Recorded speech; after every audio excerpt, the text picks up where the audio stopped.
in the grace and knowledge of Him who saves us by His blood. Let us put down roots to deep water. Let us drink from the fountain of life. And we shall be like trees planted by the waters, planted by rivers wide and deep. Trees green and fruitful, bearing fruit of love in the vineyard of the King.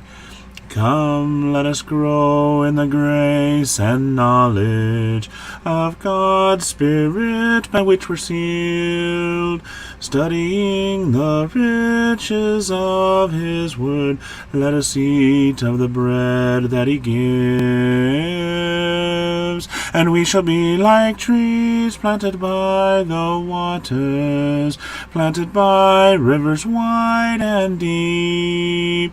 Trees green and fruitful, bearing fruit of love in the vineyard of the King. Come, let us grow in the grace and knowledge of He who calls us by His Son. Let us gather now at His table. Let us feast on the richest of food. And we shall be like trees planted by the waters, planted by rivers wide and deep. Trees green and fruitful, bearing fruit of love in the vineyard of the King.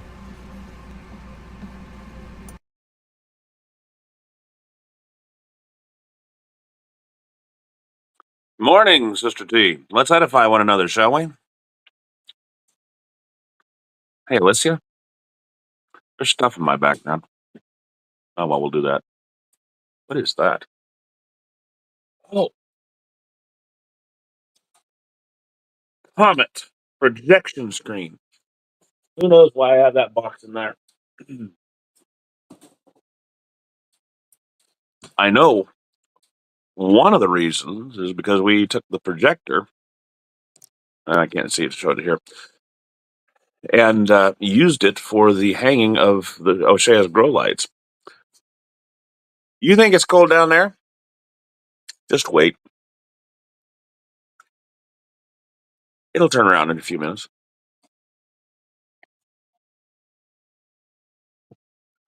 New spot.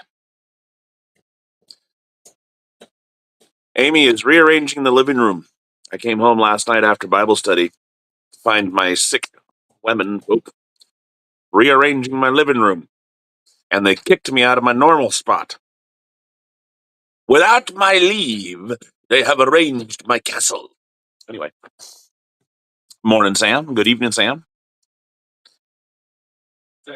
There's a company.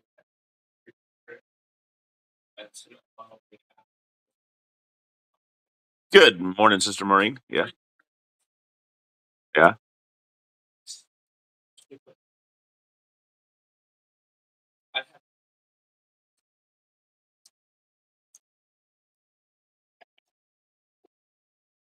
I think someone had to undo that. Good morning. I like that. It almost sounds like the German Guten Morgen, but good morning and good morning.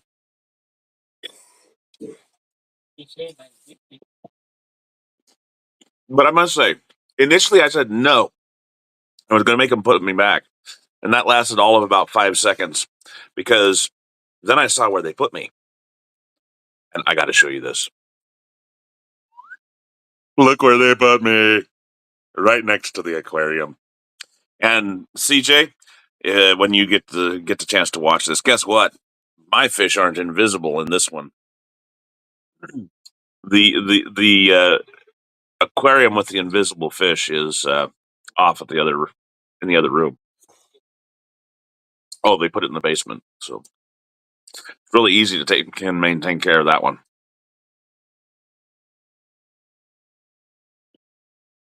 We feed it invisible food too.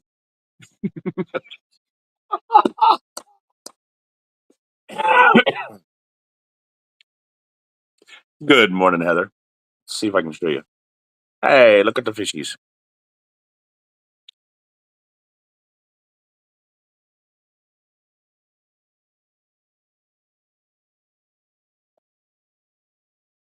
Boop, boop.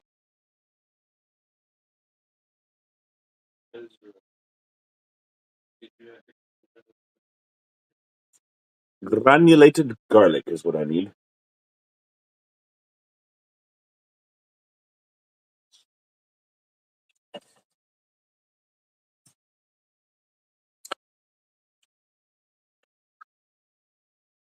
Yeah, I gotta go through and actually, yes, I got two goldfish, two plecos, and I don't remember what that one is. Beta? I think that might be a beta. I don't know. We've had that one for like 4 years, 3 years, 2 years, something like that. Not the striped one. Striped one we've had for like 2 years, at least 2 years.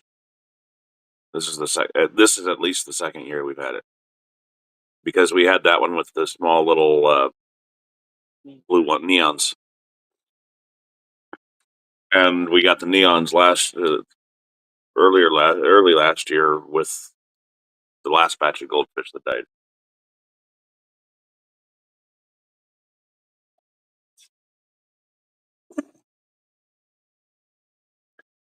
No, we got this aquarium. I think we picked up for this was I didn't I was this the auction one?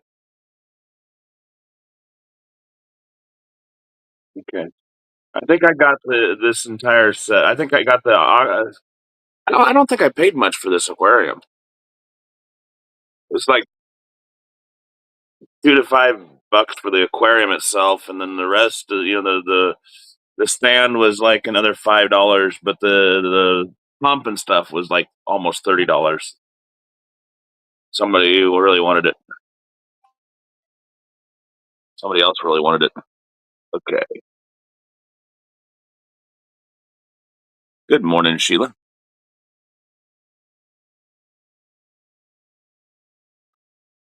Okay.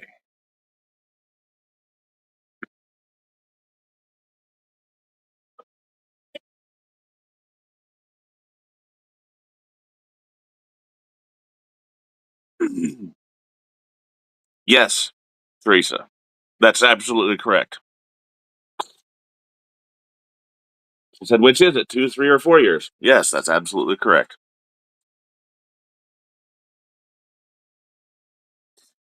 It's at least 2 years.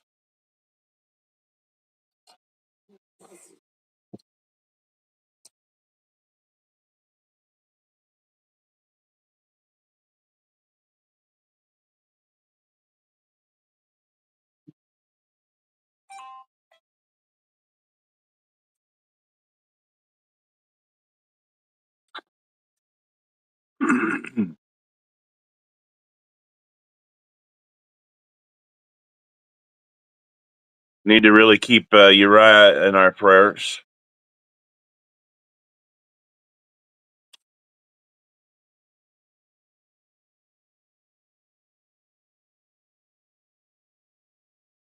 Alicia, you gonna get what I asked you to for the fish?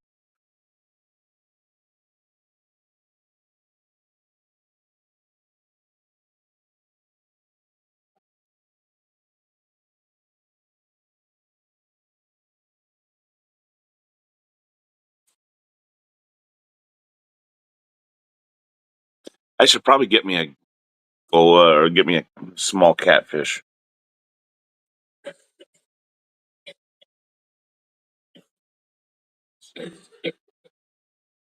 Well, I do want to get more fishies, but first things first, we got to warm this place up.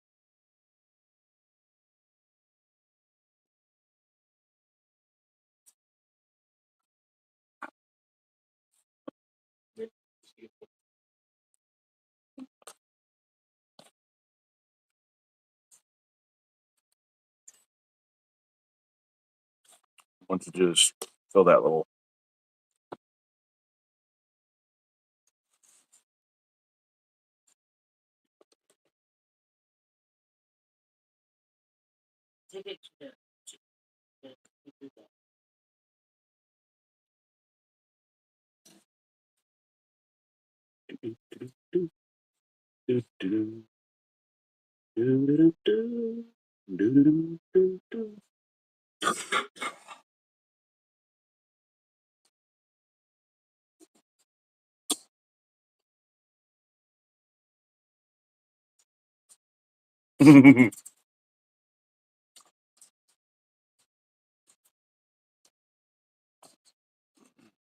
Here, just need to go back into the.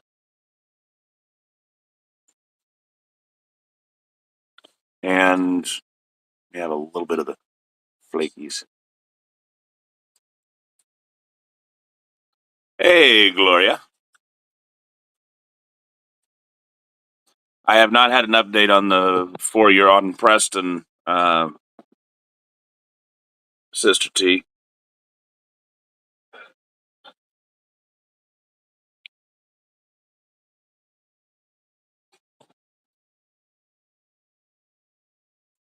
There you go.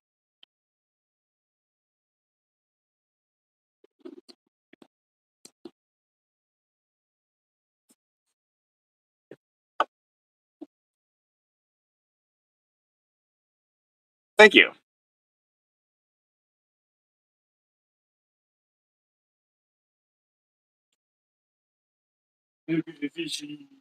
I'm. We feed the granulated toast. I haven't got that far. You're gonna want to sample that because it much of a specific ingredient that involves Salt. Salt. Oh, poncho.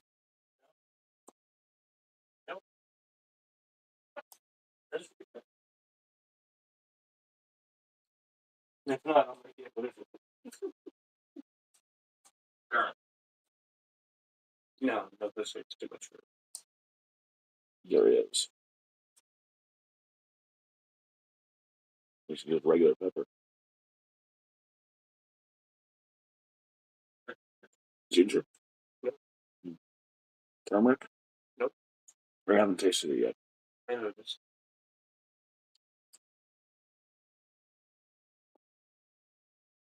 Is it worthy or unworthy?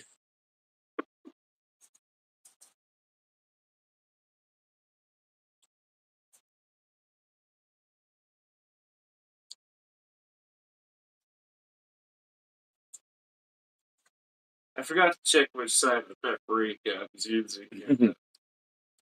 It ended up with a lot of paprika. There's nothing wrong with paprika. It actually is one of those that's got. You almost can't add. Yeah, you almost can't add too much. Right. Well, let me tell you, once it turned it all almost black red.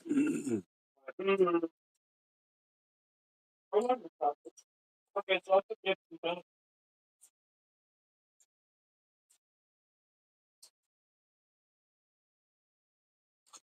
What should you get your kid's bus driver for Christmas? He's been really good to the kids.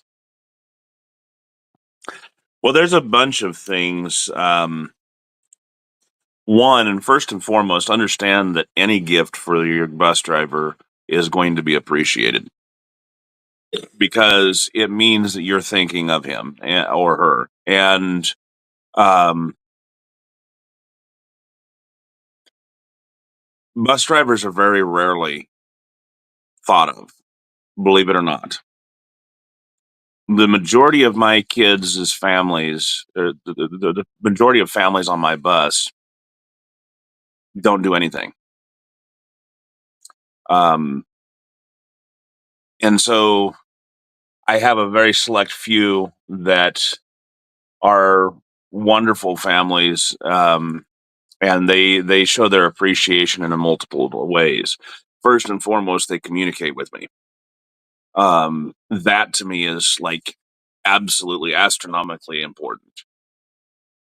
If you're not going to communicate with your bus driver, Um, like on when your kids aren't writing, um, then at least get them something to show that you do appreciate the levels that they go to transport your kids to and from school, because they deal with a lot of stress, a lot of situations on the bus.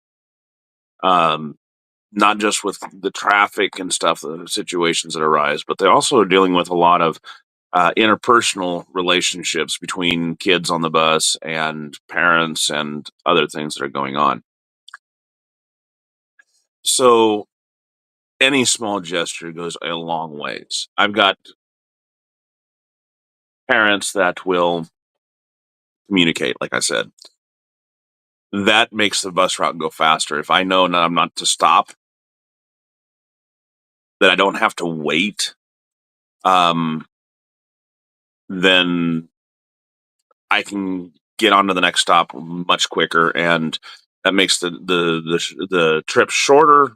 But it also allows my attention to remain where it needs to be on traffic or on kids, not as okay. Are they coming and trying to split my attention? Second thing, I have folks that not only communicate, but they also will give a thought to, like you do, what should I get them for Christmas? Um, to show appreciation.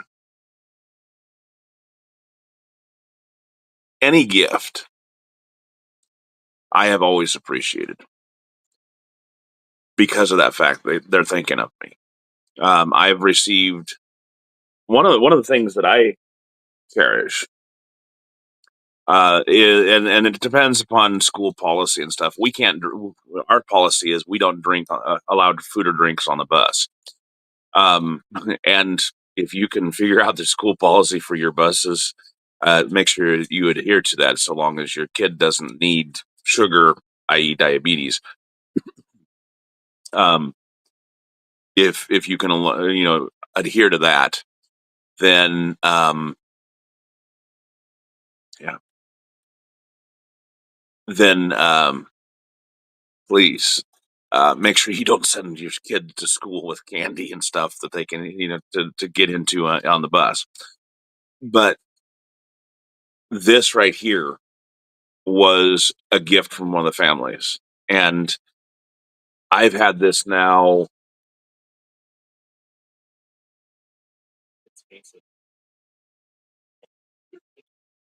Yeah, this was from the Richters. Um,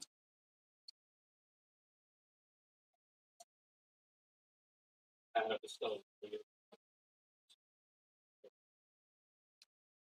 I'm thinking I've had this for probably close on to 12 years. 12 of my 15. It has served me well. Still using it. My favorite, most favorite cup.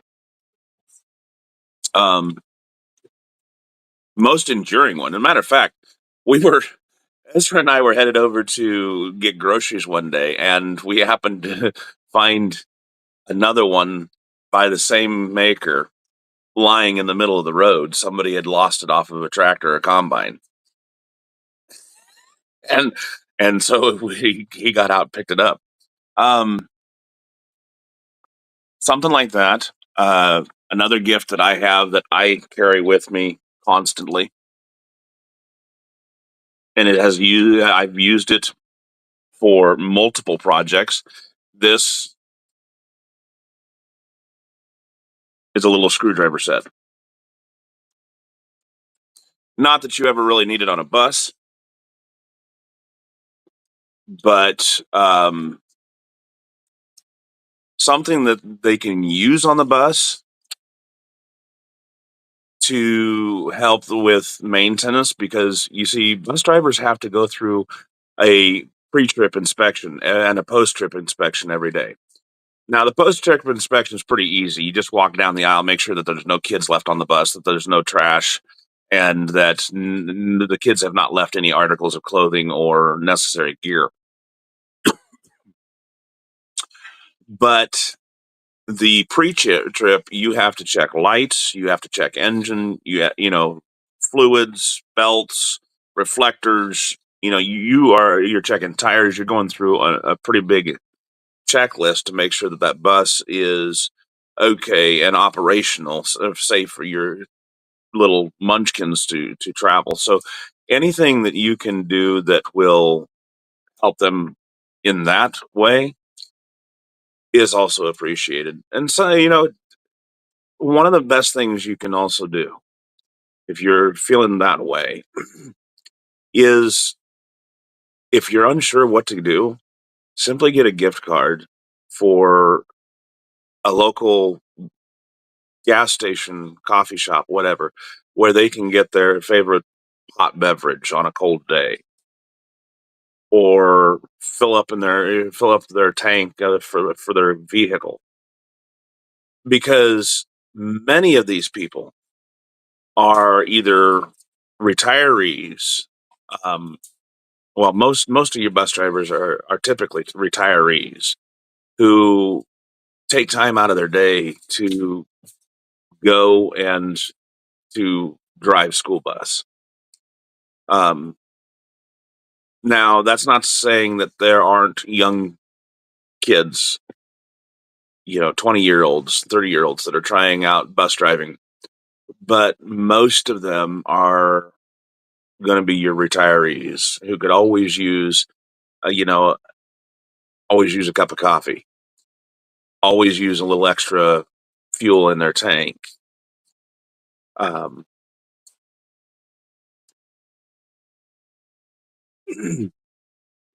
oh, yes, every state, because this is required by the National Transportation and Safety. Um, National. I'm trying to remember the actual designation of the board, but anyway, basically the same organization that oversees semi drivers oversees school bus drivers. Hey, Johnny.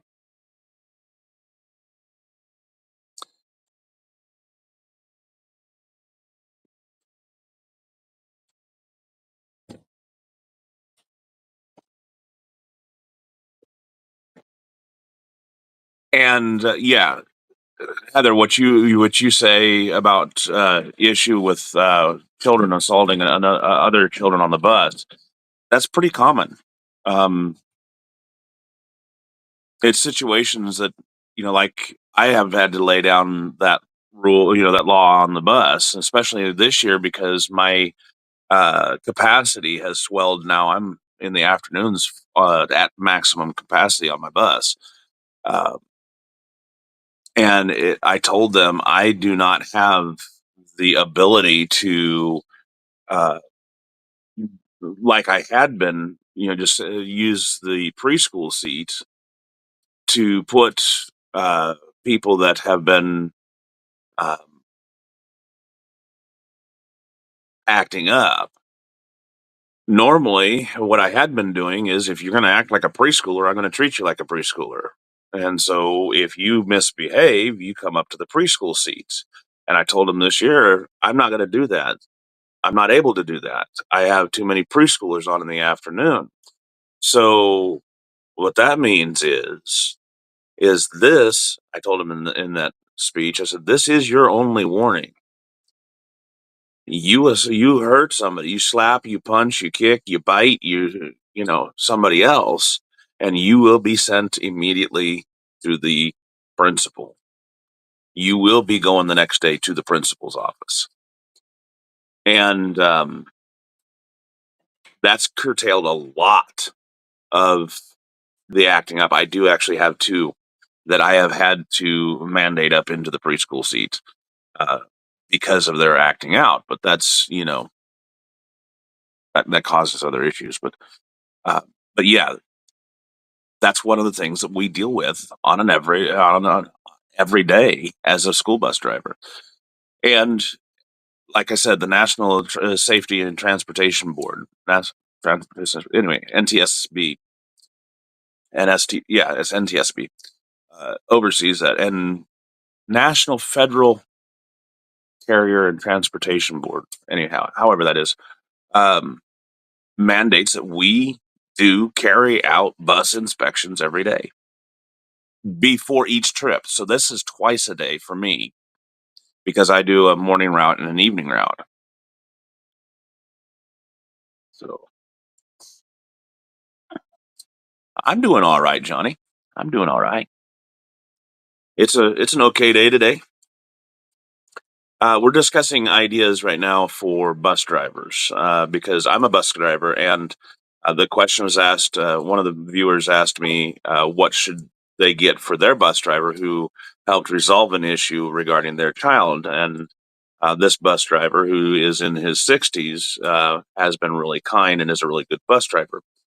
Um, and bus drivers really are quite one of those guys that one of those people that you either love or you hate. That is either good or they're not. And I tell people, anyone that wants to thinks about school bus driving, if you're thinking about school bus driving, make sure you like kids. If you love kids, it's a good job for you. If you don't do it. Do not get into school bus driving if you do not like kids. And yes, Sister T, I did see your comments.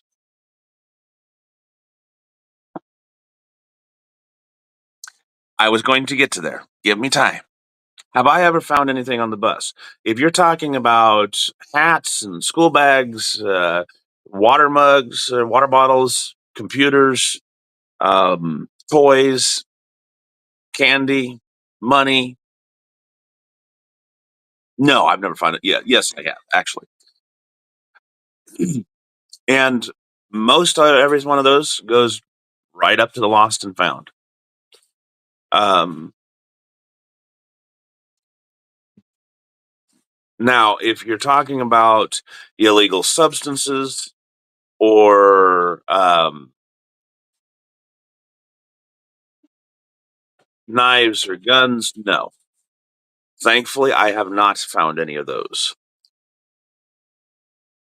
And to my knowledge, in the 15 years I've been driving, only 3 times has a student been found with a knife. Not on the bus, but a knife at school. And most of that was pretty innocent. Uh,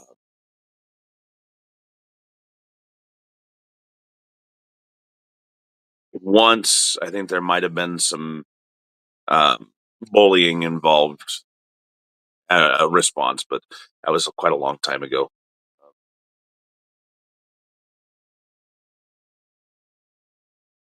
Pretty close to 12 years ago. Memory serves me correct, it was like a paring knife, just a common kitchen knife, paring knife.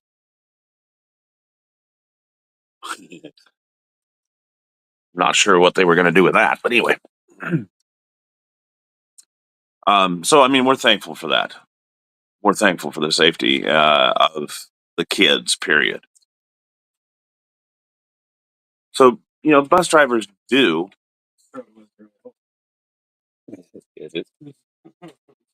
on the whole deal with a lot of. Not going to. On the whole, deal with a lot of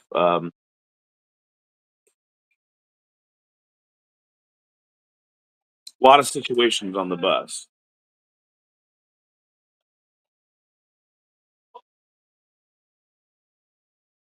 And we do have a lot that we deal with. So, any gesture that you give towards your bus drivers is greatly appreciated. Also, remember, guys, something you might want to look up. Your teachers, I know that they don't get a lot of recognition. They're one of your more widely known. That they have their teacher appreciation weeks and stuff like that. Well, guess what? There's also something for your bus drivers. A card. A card of thanks is also something that goes a long way. As a parent, back your drivers up. You know your children. You know how lovable they are. You also know how much of an ornery streak your child has. Understand that your child is not a perfect angel in every situation. So understand that when you're not there watching, well, somebody else is. And unless the bus is really old, most districts, if not all districts now, have cameras on the bus. And you can watch and you can see what's going on. You can request, actually, you can request access to those if there's trouble on the bus. Um, hey, my child is having an issue, like Heather was suggesting, or we're not suggesting, was saying, hey, my child was being hit. Um, they keep reporting being hit. Can we look at the tape? Can you and I sit down and look at this tape and see what's going on? Um, Now, I say tape. Most cameras are digital now, so you don't actually even have to sit down and watch the tape. They'll pull the hard drive off of the bus, and you can actually watch any given camera within that bus system. Um, but you're well within your right to say, "Hey, could you watch the camera and see what's going on?" You don't even have to access that, but understand that if your child is coming home with bruises and things, you need to be proactive and involved. But also understand that it may not necessarily be the other kid's fault, as in they may have actually instigated. So understand that, yes, you can actually ask to see if you can see. Now, it may not be the school's policy to let you see, but you can always request to sit down with the administrator and say, hey, could we watch this together to see what's going on with my child? And please back your teachers and your uh, administrator, your bus driver up, especially your bus driver. I'm a little biased in that area, but back them up. Um,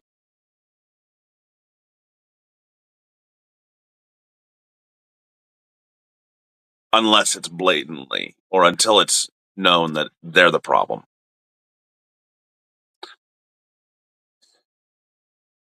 I don't I don't in any way, shape, or form encourage um, you to just simply trust. I say trust but verify.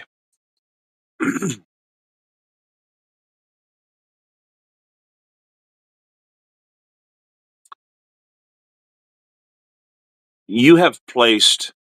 Let me put it in this way: you've placed these people in responsibility for your children, and while we are really great at holding them accountable, we as parents are not so great at um, at taking their side and enforcing their authority. So if we've given them that authority and understand that we as parents have the authority, we have delegated that authority to them, we need to back them up, because if we don't, the kid sees that as they don't have any authority. And so then the kid says, I can get away with whatever I want because you don't have that authority. You can't make me. So, if he said she didn't do anything, Heather, well, trust him. Unless I mean, you can definitely go watch the video, or you can definitely request to watch the video. And if the school policy allows you to do that, then you know, by all means, verify. Also understand that you only have a certain time limit. You can't go back, say 2 months later, and say, "Hey, can I watch this footage from 2 months ago?" Most DVDs or DVRs will overwrite, and you will have probably about a month, dependent upon the district and the amount of trips. You probably only have about a month to, anywhere between 2 weeks to a month before that is overwritten.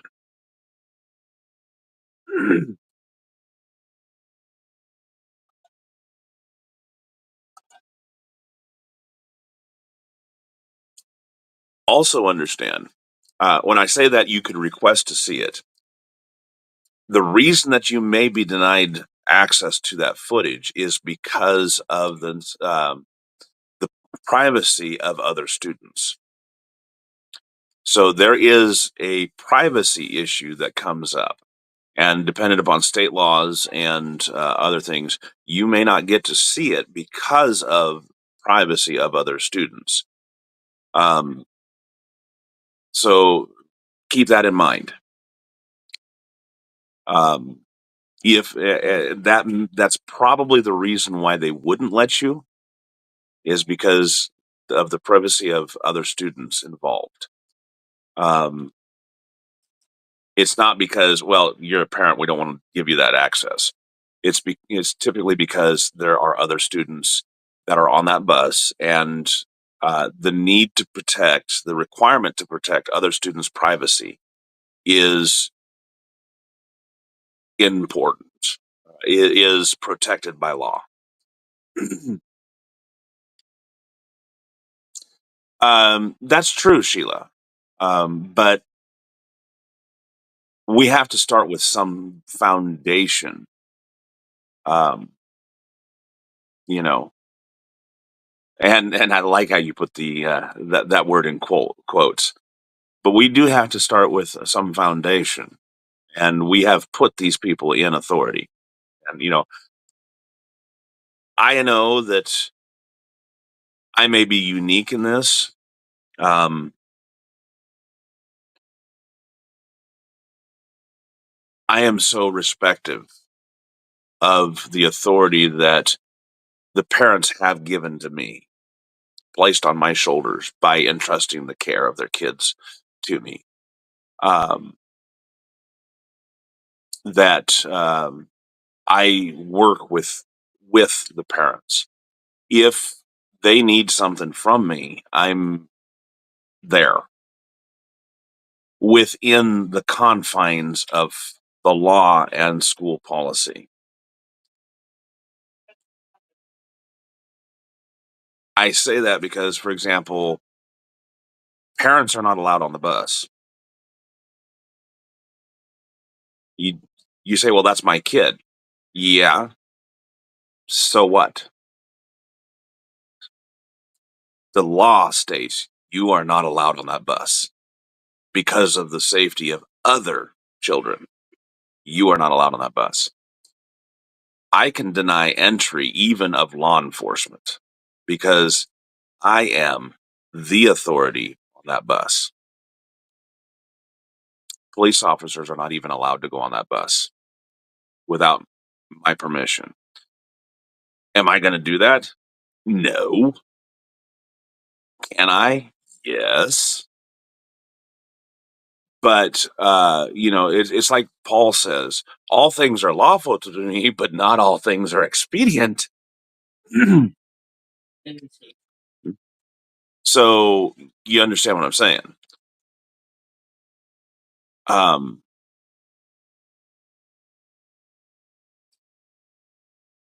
and since you're going to Tennessee, make sure you look as you're headed to Tennessee. Please make sure you look into the laws regarding homeschooling, get to the HSLDA website, Sister Heather, and look at those laws surrounding homeschooling for Tennessee. If you have not already got your membership with HSLDA, then please do so. It will give you peace of mind.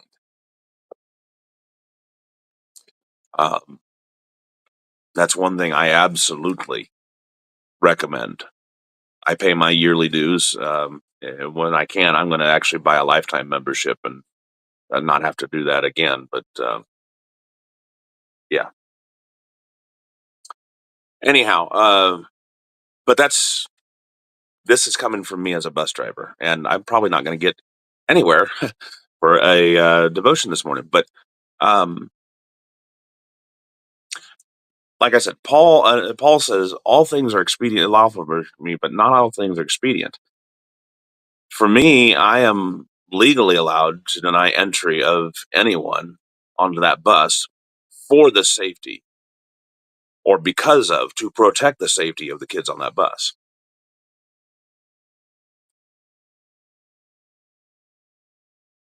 But as a person, I understand that most law enforcement have the same goal in mind. Do I know the cop, whether, what the officer, whether he's good or bad? No.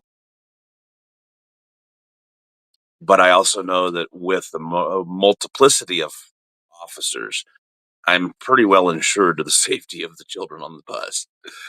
Um, and so there's that. But parents, unless we're going on a field trip or it's been okayed by the school, parents are not allowed on the bus. Um, do I bend that rule? Well, if I'm having trouble getting a child off the bus, like they're bawling and or they're sleeping, absolutely. Hey, she's sleeping. Could you come up and get her? I really don't want to wake her up. I mean, a preschooler sleeping. Am I gonna wake her up and force her to get someone who's absolutely gobsmacked tired? I'm gonna wake her up and cause her panic and screaming screaming crying fit just to get her off the bus? No, come on up and get her off the bus. You know, mom and dad are gonna be well better. Mom or dad's gonna be well more suited to doing that than big old scary Levi. Um, I guess it is, Teresa. There is scripture thrown in here, obviously, um, but we're going to deal with we're dealing with I and in reality, Sister T. I guess what we could look at this is um, interpersonal interaction, reaction or interactions with other people, because when it boils down to it, how we treat each other, how we treat our bus drivers, that's kind of important because we should be doing things like this for not just bus drivers, but our neighbor. Maybe our neighbor came over and cut our lawn once, or maybe they facilitated helping us get our groceries in the house, or something like that. It's the little things that matter, and how we treat each other goes a long way to one, improving the world, two, making these relationships that will enable us to spread the gospel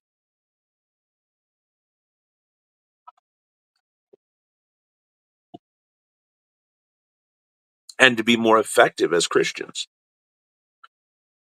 When Jesus said that the second greatest commandment was love your neighbor as yourself, he didn't mean for us to just simply say that and then act as if, you know, act as the devil the rest of the time.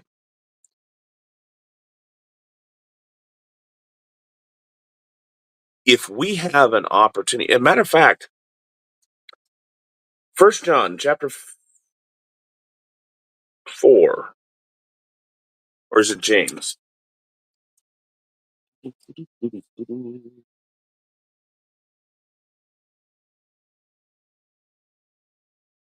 Who's tech?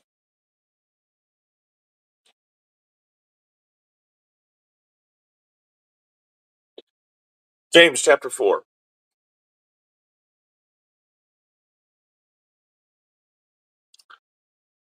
Let me see if I can arouse tech.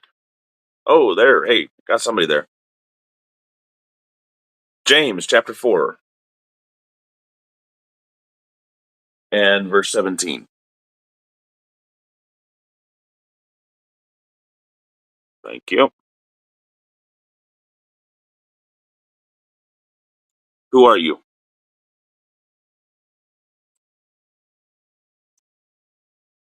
Ezra or Alicia?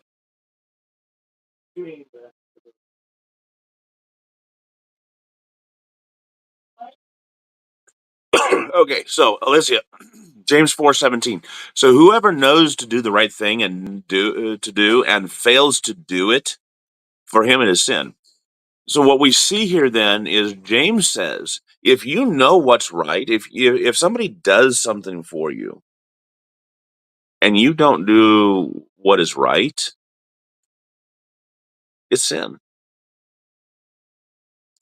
If you see your neighbor struggling to do something and you don't go over and help them, what is that?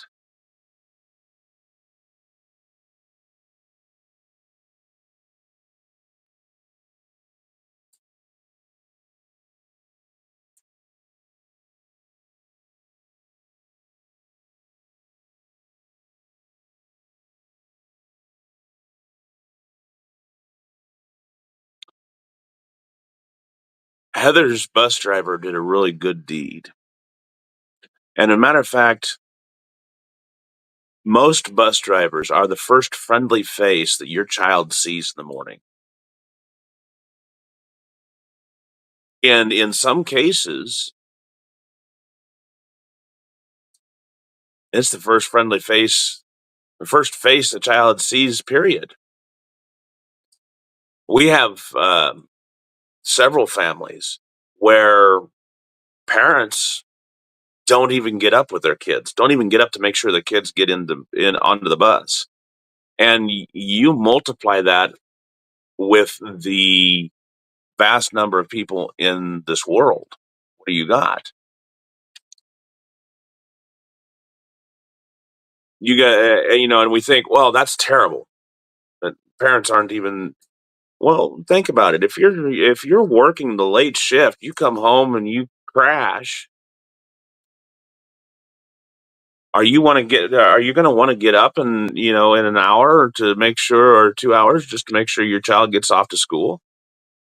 Especially if your child is 14, 13, old enough to be able to get up on at the proper time as it is.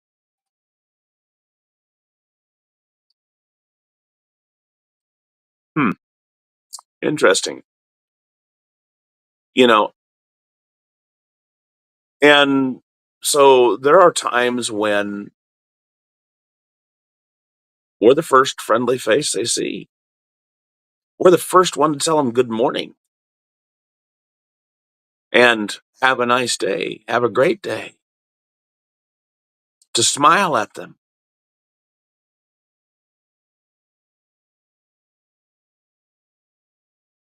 We're the last face outside of home that child sees.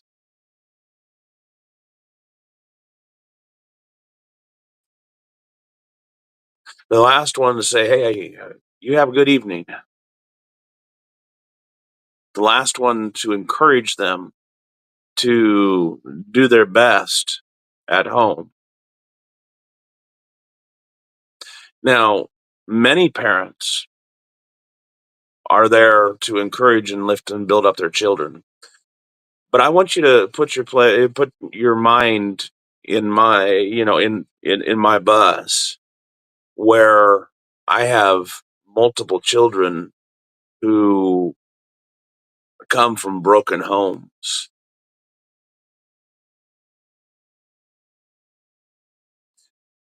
who come home to an empty house.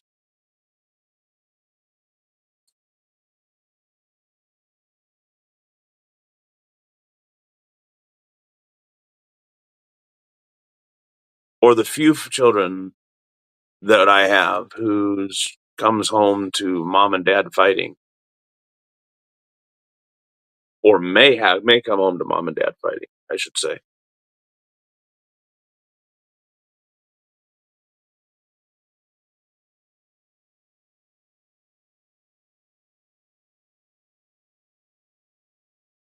Sheila makes a point. I have one where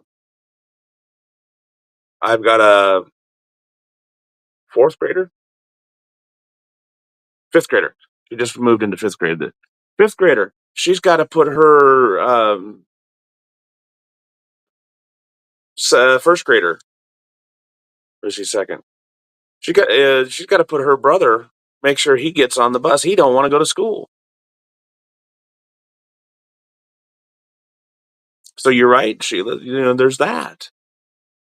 Mom's already gone to work. Dad's gone to work.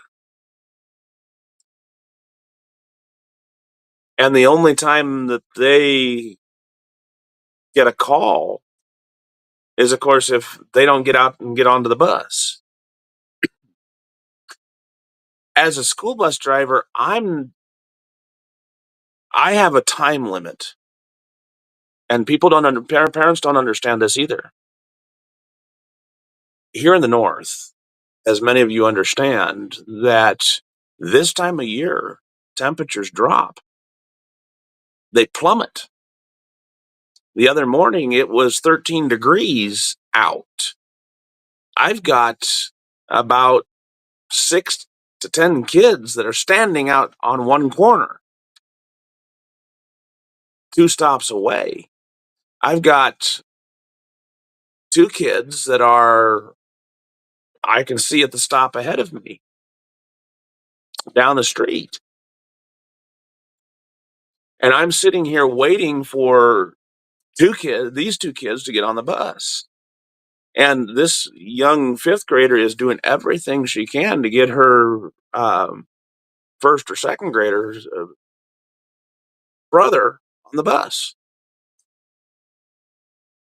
who doesn't want to go to school. And sometimes it is so bad that she just basically has to throw her hands up in the air and say, "Well, I can't get him." And so then what do you do? Because I have to be on to the next stop. I have exactly 2 minutes per stop, because I have to be back to the school by a certain time so that anyone that's going to the high school can get on their shuttle.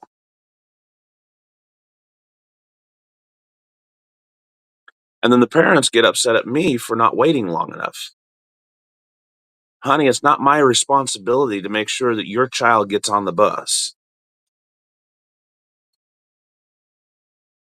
That's your responsibility. As much as I hate to say it, as much as I love your children, it's not my responsibility. My responsibility is to get to the next stop so that those children who are standing out there in 13-degree weather or negative 20-degree weather with a wind chill are not out there suffering through hypothermia.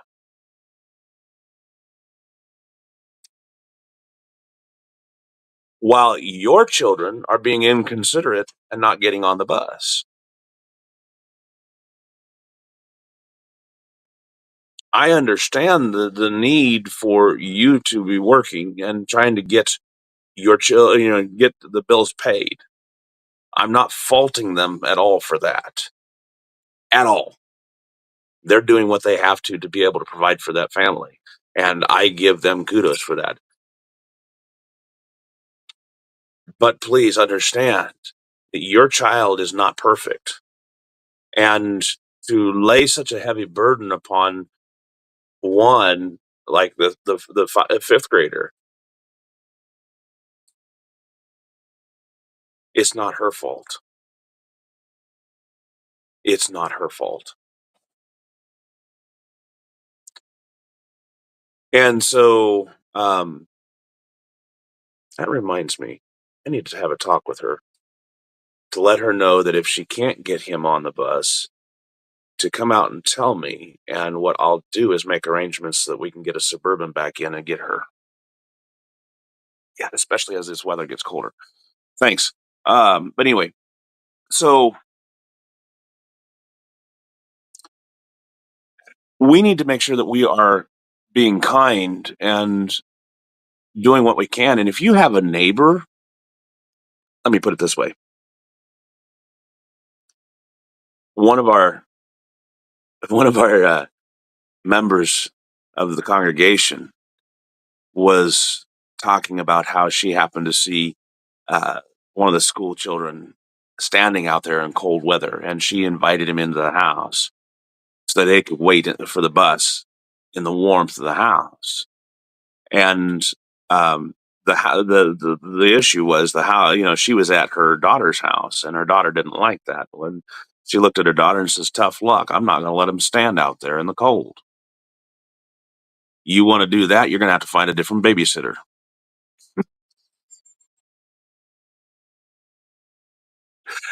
And I'm like, "Good on you. Good on you." Um,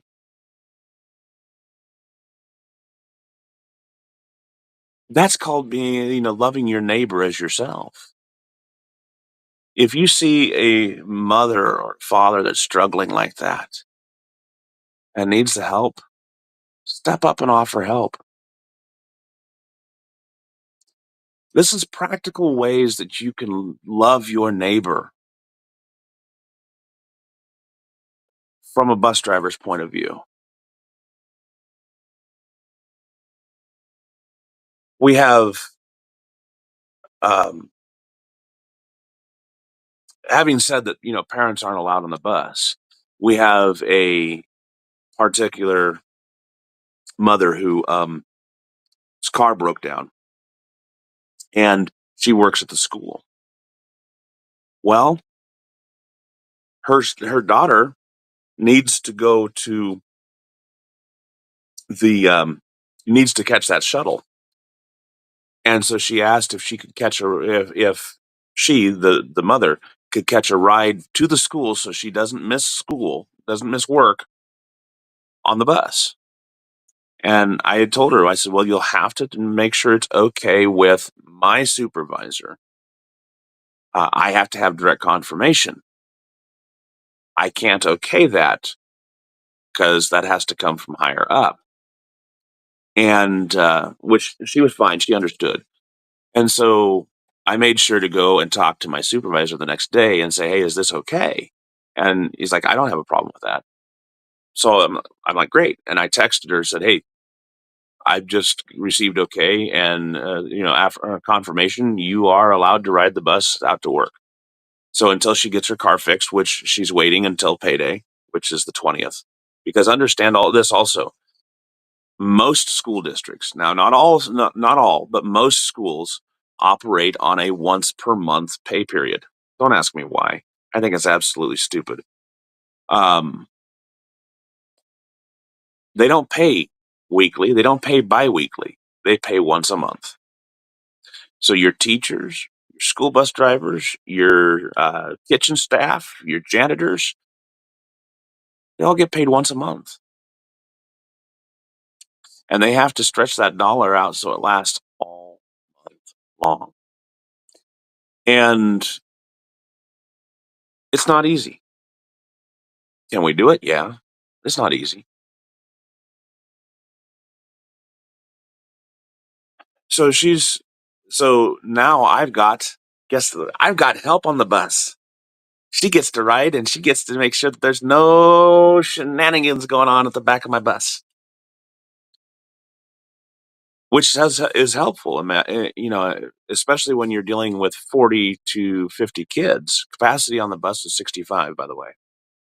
And in the afternoon, when she rides home, it's a tremendous relief. I don't have to worry about the back of the bus. My focus can be on the front, more of the front to middle. So, um,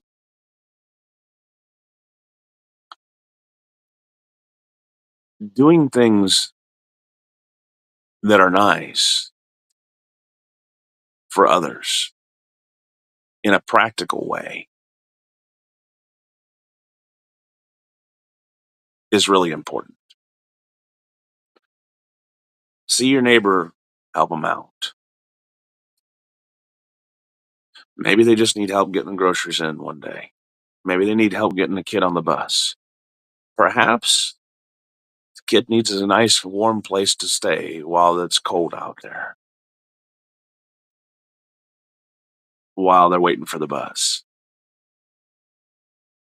Not everything's a car broken down alongside the road type of a situation. In other words, the Good Samaritan in modern language.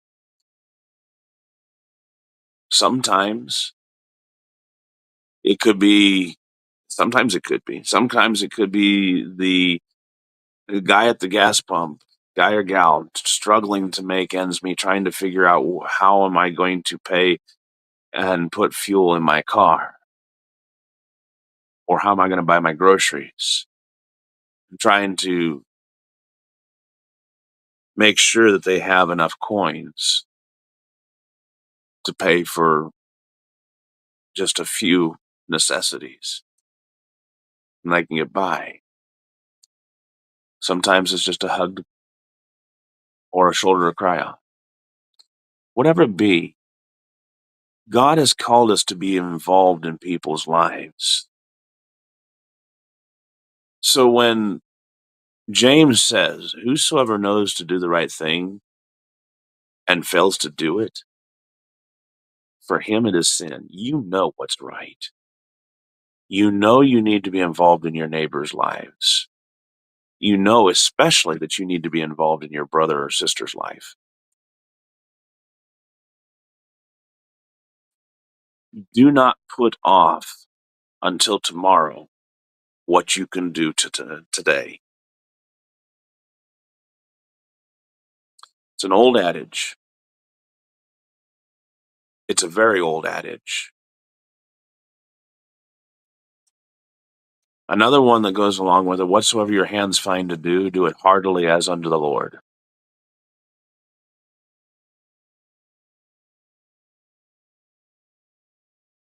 Or as Jesus said at the end of Luke, chapter 2,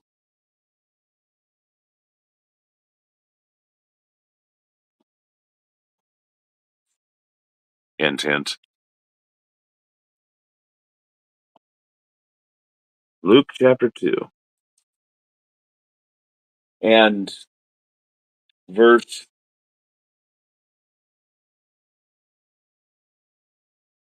49.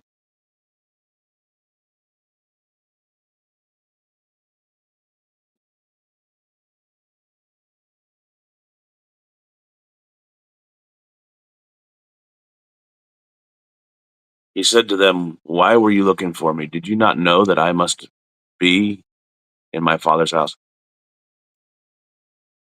Now, no. Go to the King James, please, for that verse.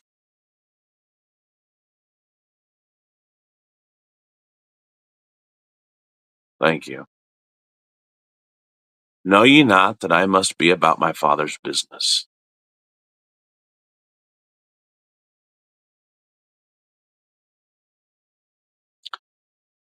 Jesus understood that principle by the time he was 12.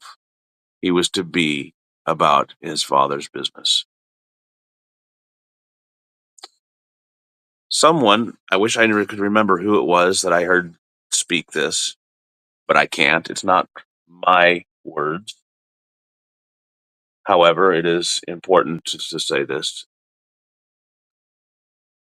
Said, we are to be about our Father's business, about God's business. And God's business is people, saving souls. So to do that, we need to be involved in their lives. I need to be involved in your life, saying, how can I help? How can I help shoulder your burden? What can I do? What little kindness can I show? When Jesus was talking in Matthew chapter 25 about separating the sheep from the goats, you notice that he said to them, the sheep, enter into the joy of your Lord, because when I was hungered, you fed me. When I was sick, you visited me. When I was naked, and you clothed me. When I was destitute or shut in or in prison, I should say, you visited me. Um, and they said, when did we do this? And Jesus said, when you did it to the least of these, my brethren, you did it unto me. We need to be about people.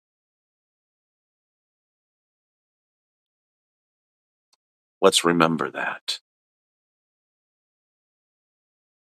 Folks, we need to be about our Father's business. We're already unprofitable servants, only doing what is our duty to do.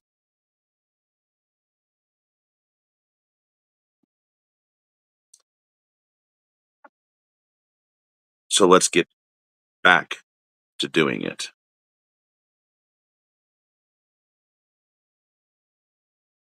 I think that was in Luke 10.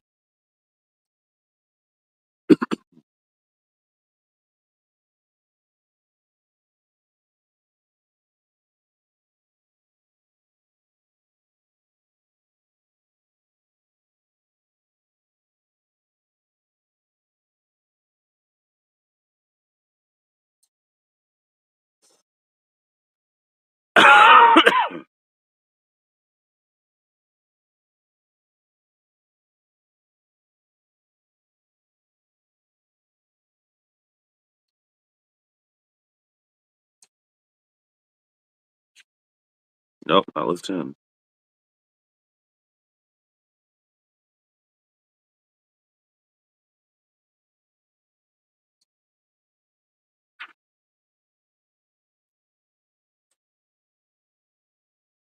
Anyway.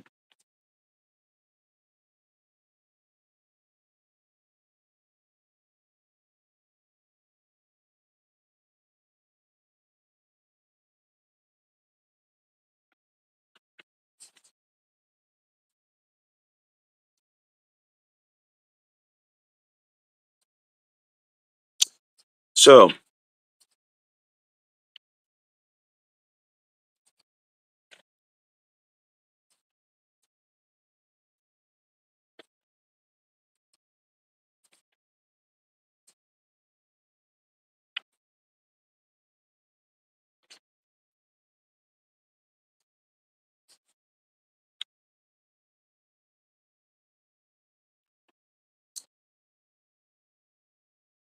let's go to God in prayer. Our Father God in heaven, we come before you thanking you for another day of life, another opportunity to open your word and to study from it. We pray, Father, that as we think about what it is we can do for others, that you would help us to see the opportunities to be involved in each other's lives, to be a part of these communities, to be a part of people's lives. Help us to be about your business each and every day, to be kind, gentle, courteous to people, finding ways to be and to be active, to be about souls and the winning of souls. Father, we realize that too often we get wrapped up in cares of this world and winning of arguments and so many things that really don't matter. We thank you for the gentle reminders that you give us about what our purpose is. about what we should be doing and how we should be carrying it out. We thank you for the love contained in every page of your word, which teaches us how you want us to live, to be about those who are suffering and how we can ease their afflictions. Father, we thank you for such men and women who give of themselves, of their time, and who demonstrate such characteristics that are within you of love, selflessness, generosity, humility, meekness, kindness, thoughtfulness, and so many other fruits that your Spirit produces within us. We ask, Father, that you would direct our hearts and minds, that we may be constantly desiring to please you, constantly improving our life and the lives of others that come in contact with us, so that they may see your glory through what we perform here on this earth.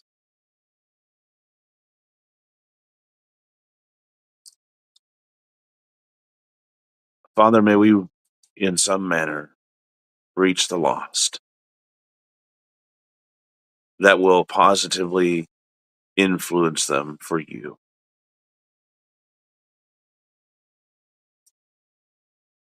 We thank you for the gift of your Son, for all that he was willing to do, to share, and to be for our sakes. We humbly ask your forgiveness of our sins, of those times when we have stumbled and lost focus. In his name, amen.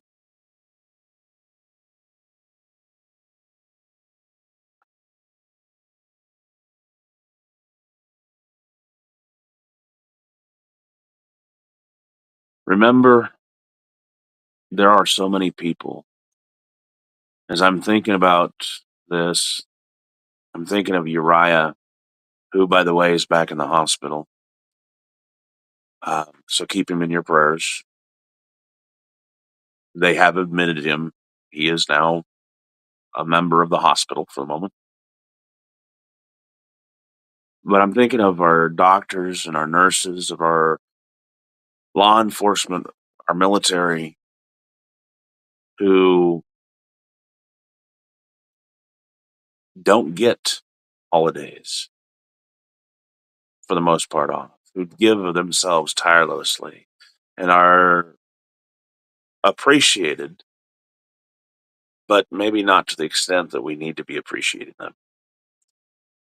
Sometimes a little card, a little not jester, gesture goes a long way. Let them know that you're thinking of them. If you have a brother or sister that you know who is such a one, do what you can. Provide a meal, provide a card, fill up their tank, maybe a cup of coffee. Watch the kids one night. Give them a couple hours of rest. Do something. Have you shouldered the load, or have you lifted the load from your brother's way?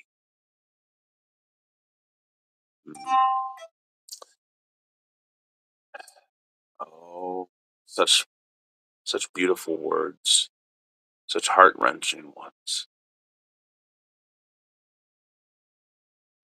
Don't need no roses. Cards are always appreciated. And I know there's a great many bus drivers like that.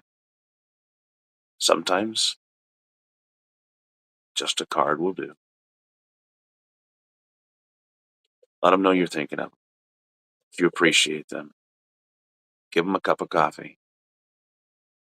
Do the same thing. It's just a little gesture. Like I said, I cherished all my guests. I had one family that used to give me baked goods, home baked treats from Christmas at Christmas time. Oh, anyway, y'all stay strong, stay faithful. Remember, we are about God's business. God's business is souls, is people. Don't get so wrapped up in the sin that we forget the sinner. Because you know what? It's the sinner that's important. Extricate them from the sin. Absolutely. Remember, it's the person that is important. As you walk, as you meditate, as you do, add to your faith, devotion,